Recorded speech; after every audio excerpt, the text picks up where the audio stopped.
Bueno, iniciamos ahora el tiempo ordinario, el tema del tiempo ordinario. Es ese tiempo de 33 a 34 semanas. Se inicia a partir del lunes siguiente después del bautismo del Señor y se suspende, digamos, hasta el martes antes del miércoles de ceniza. Luego se retoma el lunes después de Pentecostés y va hasta las primeras vísperas de Adviento. Entonces, ese lunes después de Pentecostés, pues sería como después de la Pascua, que tiene pues lugar luego del Pentecostés. Eh, el trasfondo principal de todo el tiempo ordinario es el misterio de Cristo y de la Iglesia en su globalidad. Pues digamos que se tienen tres bloques celebrativos dentro de todo este tiempo ordinario, que son pues los domingos, las ferias y algunas fiestas del Señor. Eh, Respecto los domingos, tenemos que básicamente hay varias referencias de cómo se han tenido en el desarrollo histórico de la iglesia, de la celebración. Entonces se han tenido incluso 16 formularios del tercer libro de Gelasiano. Dentro del misal de Pío V se tenía de 3 a 6 domingos después de la Epifanía y cerca de 24 domingos después de Pentecostés. Ya pues esto es básicamente igual, esto se ha mantenido. Y el misal de Pablo VI lo tiene pues digamos referenciado como domingos ordinarios. Entonces ese es el aspecto de domingo.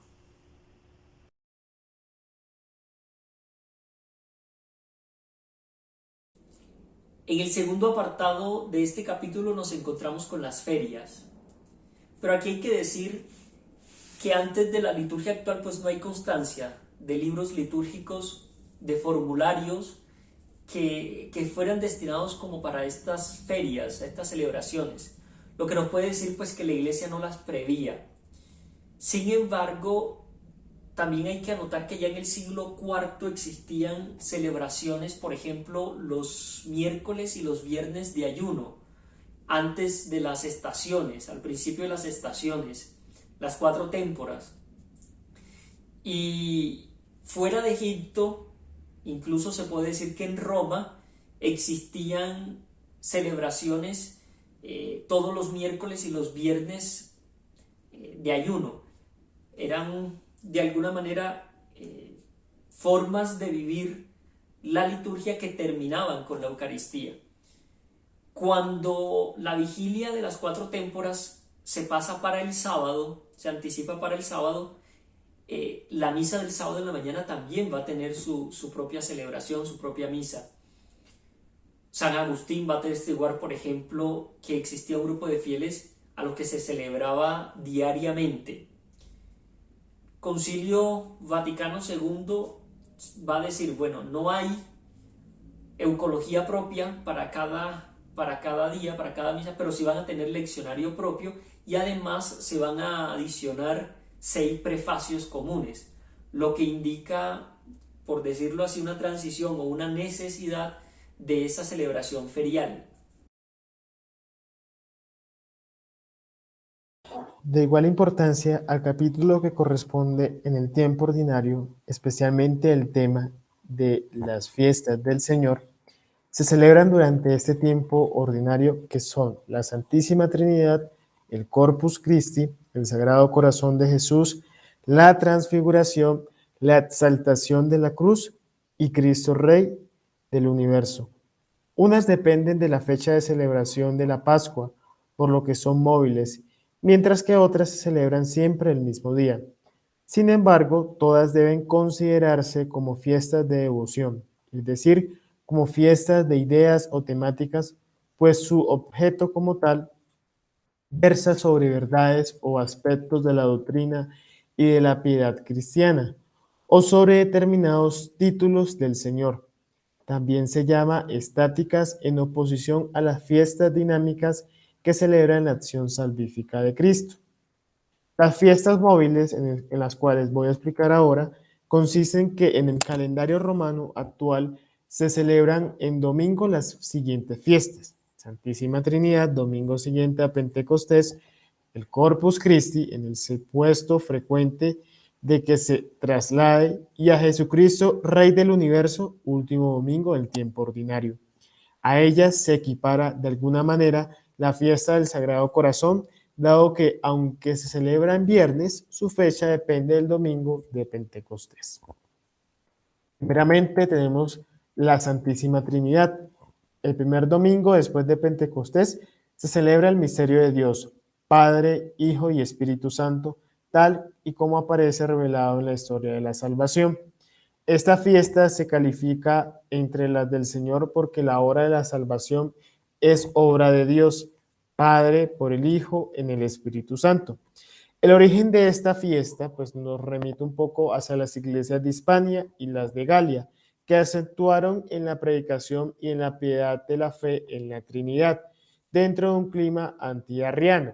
De ello hay como un abundante testimonio del siglo IV al siglo VII. En el siglo VIII, el sacramentario de Gelasiano contiene el actual prefacio de la Trinidad. Aproximadamente hacia el año 800 aparece la primera misa votiva de la Trinidad para los domingos, compuesta por Arcuino. Para contemplar el formulario de esta misa a principales del siglo X, el obispo de Leija, Esteban, compuso un oficio. No es improbable ya antes del año 1100 se celebrase una fiesta de la Trinidad en los monasterios benedictinos francos, ciertamente en Cluny, donde se encuentra aproximadamente en el año 1030.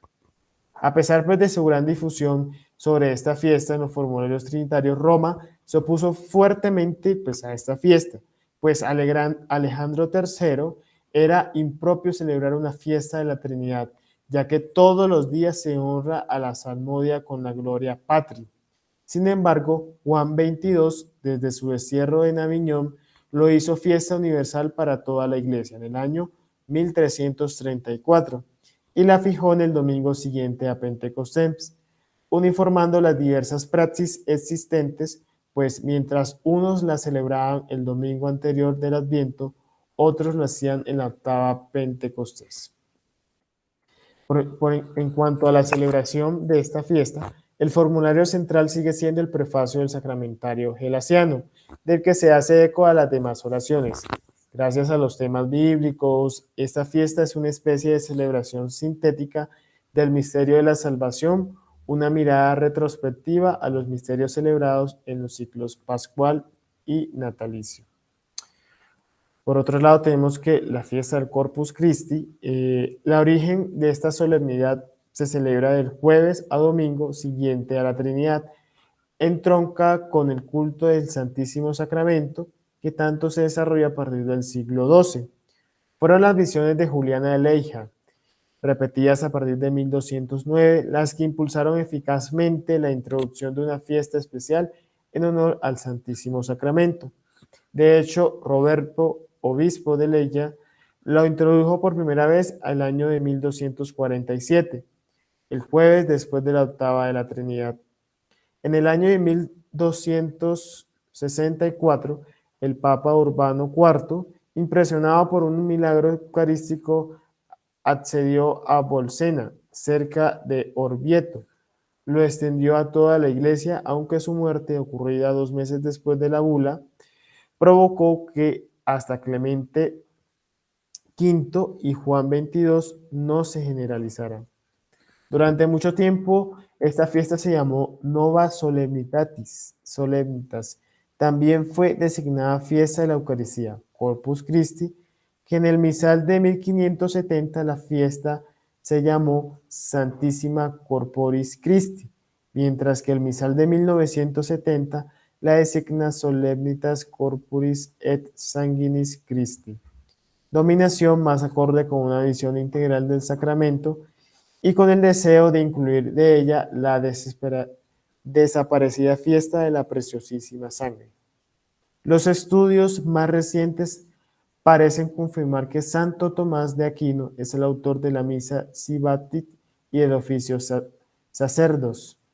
Respecto a la procesión eucarística, el primer testimonio procede de Colonia hacia el año de 1270.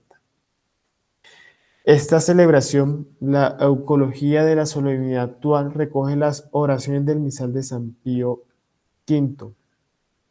Las tres oraciones tienen una perfecta unidad y se refieren a aspectos centrales de la Eucaristía: memorial de la pasión de Cristo, sacramento de la unidad entre Cristo y los fieles, y de estos entre sí, prefiguración del gozo de la vida divina en el banquete de la vida eterna.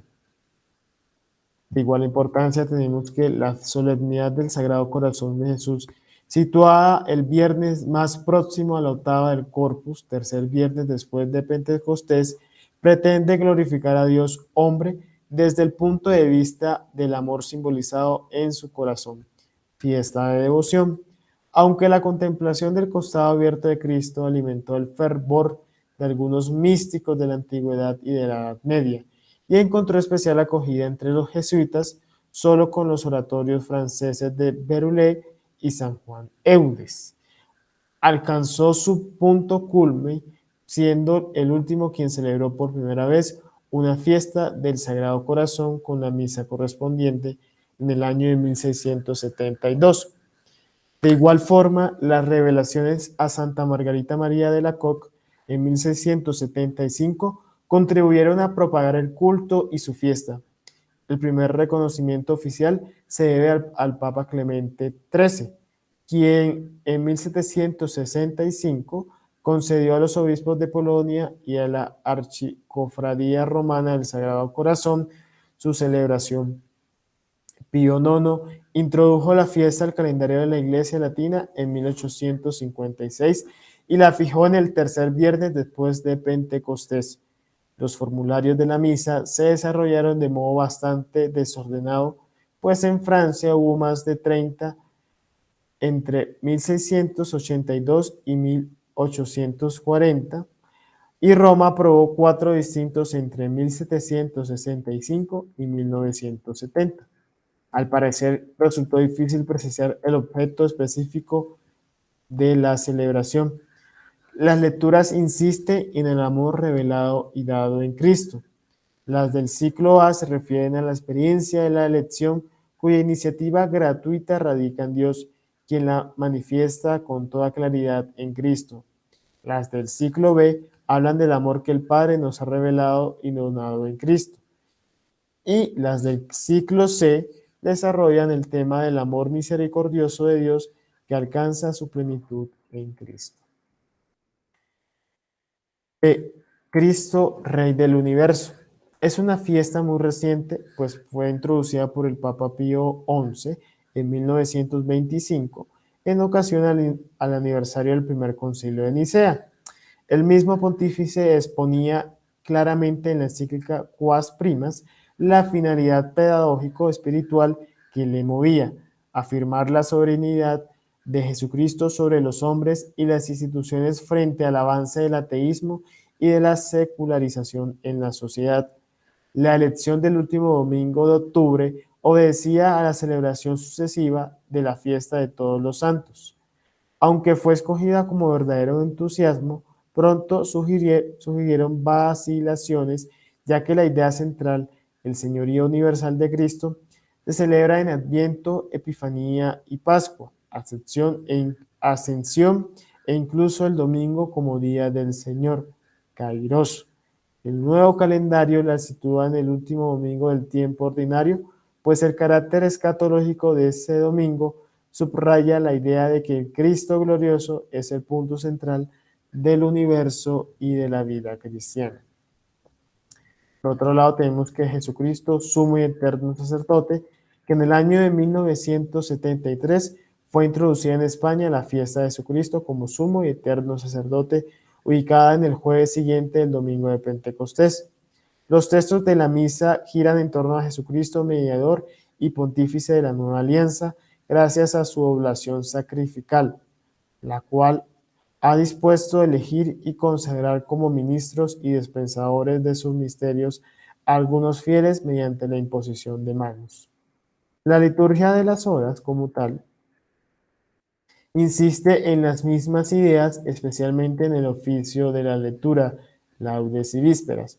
Únicamente en sexta y nona aluden al sacerdocio del entero pueblo de Dios. Tanto en el contenido global de la fiesta como el particular de los textos eucológicos, se inspira en la doctrina del Vaticano II sobre el sacerdocio de Cristo, al que participan tanto los simples fieles como de modo esencialmente distinto los que se reciben el sacramento del orden. Otras fiestas del Señor, como por ejemplo la presentación del Señor, que fue una fiesta que nació principalmente en Jerusalén a finales del siglo IV y allí se extendió rápidamente a otros lugares de Oriente y más tarde, en el siglo VI, a través de Roma, de Occidente, el Papa Sergio I, que lo dotó de una procesión. En cambio, Oriente acentuó el aspecto cristológico, Occidente subrayó el mariológico. La fiesta debe ser considerada como memoria conjunta del Hijo y de la Madre, es decir, celebración de un misterio de la salvación realizado por Cristo, al cual la Virgen estuvo inmediatamente unida como madre del siervo doliente de Yahvé. Como ejecutora de una misión refiere al antiguo Israel y como modelo del nuevo pueblo de Dios, constantemente probado en la fe, en la esperanza del sufrimiento y por la persecución. Otra fiesta que se nombra mucho, que es la Anunciación del Señor, estuvo ligada originariamente al ciclo navideño y tenía por objeto conmemorar la concepción virginal de Jesús 9 meses antes de su nacimiento. De ahí que su primitivo sentido fuese marcado cristológico, aunque incluye también un matiz mariológico como reflejan los textos. Después adquirió una fisonomía más mariana hasta el punto de que lo cristológico quedó oscurecido y pasó a un segundo plano. No deja de ser significativo que la liturgia bizantina y el sacramentario gelasiano le denominen Anunciación de la Santísima Madre de Dios y siempre Virgen María, y Anunciación de Santa María, Madre de nuestro Señor Jesucristo. A la luz del sentido buscado por la Iglesia y expresado en buena medida en los textos, tanto bíblicos como eucológicos, de la misa y del espléndido texto de San León a Flaviano en la liturgia de las horas, esta solemnidad aparece como memoria del fiat, salvador del Verbo encarnado, que entrando en el mundo dijo: he aquí que vengo para hacer tu voluntad, como conmemoración del principio de la redención y de la indisoluble y especial unión de la naturaleza divina con la humana, en la persona única del Verbo, en el aspecto cristológico.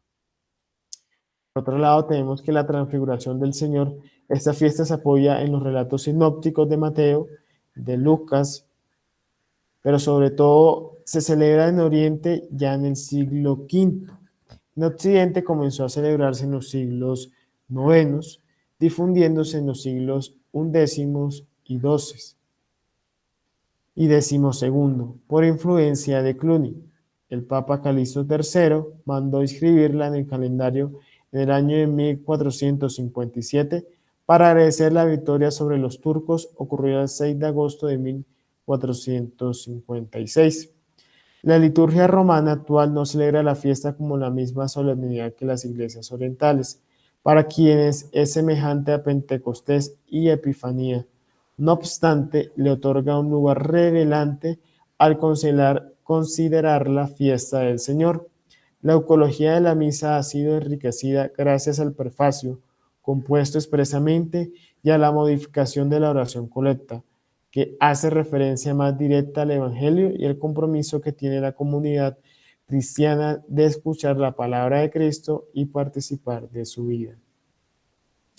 Finalmente tenemos la exaltación de la Santa Cruz, que su origen es una fiesta que hay que buscarlo en Jerusalén, donde el 14 de septiembre del año 335 el obispo levantó ante el pueblo la gran reliquia de la Santa Cruz, descubierta por Santa Elena hacia el año 320, para que la venerase después de la dedicación el día anterior de las basílicas de la Resurrección y de la Crucifixión.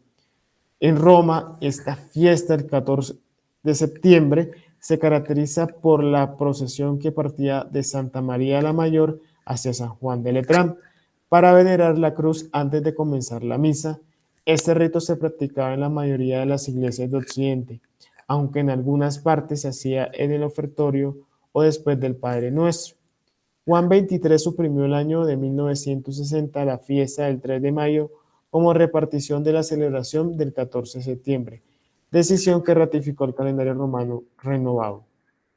Con los formularios, el prefacio es una nueva composición y contrapone el árbol portador de la muerte con el de la cruz, portador de la vida. En el primero reinó la desobediencia del viejo Adán y en el otro la obediencia del nuevo.